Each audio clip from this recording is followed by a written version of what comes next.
पहुंच नहीं रहा।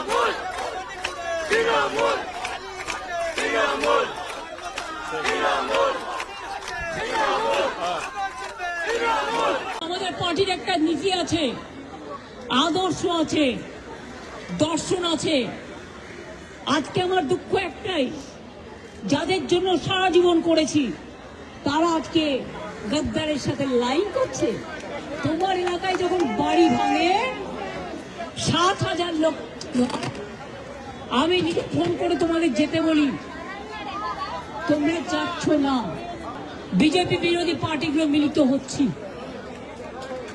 এবং সেখানে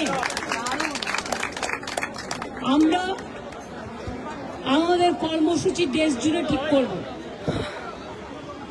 একটু অপেক্ষা করুন। আজকে যেমন 7টা পর্যন্ত ধর্ণা চলবে, তেমনি মনে রাখবেন 4 তারিখে আমি আপনাদের রিকোয়েস্ট করব, যে যার এলাকায় যত মনীষীর মূর্তি আছে, কিন্তু সরকারের রাজার অধীনে তাকে দিয়েছে রাজার নাম, যে রাজা আজকে পুলিশের বদনাম করছে এবং পুলিশকে নিয়ে